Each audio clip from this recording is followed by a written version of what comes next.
दरम्यान ठाण्यामध्ये सुद्धा आज सकाळपासून पाऊस पडतोय, त्याच्यामुळे वाहतूक कोंडी मोठ्या प्रमाणावर झाली आहे। ठाण्याच्या दोन्ही लेनवर वाहतूक कोंडी झाल्याचं पाहायला मिळतं। इकडे पाणी भरलंय ना, हा भांडू पाणी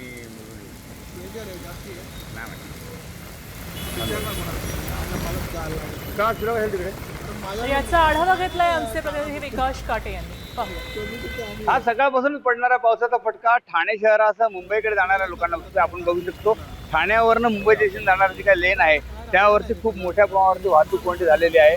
ही जी काही वाहतूक कोंडी आहे याचा फटका जे सर्वसामान्य चाकरमानी जे रेल्वेने प्रवास करतात त्यांनी आज रेल्वेचा फटका बसेल त्यासाठी गाड्या बाहेर काढलेल्या आहेत। त्यामुळं ही ठाण्यावरनं मुंबई आणि मुंबईवरून ठाण्या दिशेने जाणारी वाहतूक कोंडी आहे। आज सकाळपासून किंवा मग आज पहाटेपासून पाऊस पडत होता, रिपरिप सुरू होतीपर्यंत आता पावसाचा जोर वाढलेला आहे। या वाढलेल्या पावसाच्या जोरीमुळे नक्कीच त्याचा फटका वाहतूक कोंडीवरती बसलेला आहे। मुंबईवरून ठाण्या दिशेने असणाऱ्या ज्या काही 4 लेन्स आहेत त्यापैकी 2 लेन्स मुंबईच्या दिशेने आणि 2 लेन्स ठाण्या दिशेने दाखवण्यात आलेले आहे। भांडूप आणि मुलुंड परिसरामध्ये जे काही पाणी साचलेलं आहे याचा फटका नक्कीच वाहतूक कोंडीला बसलेला आहे। आपण बघू शकतो की ठाण्यावरनं मुंबईच्या दिशेने जाणारी जी काही लेन आहे ही वाढवलेली, तर दुसरीकडे ठाण्यावरनं मुंबई दिशेने जाणारी जी काही लेन होती ती वाढवली असली तरी देखील अजून देखील वाहतूक कोंडी आहे।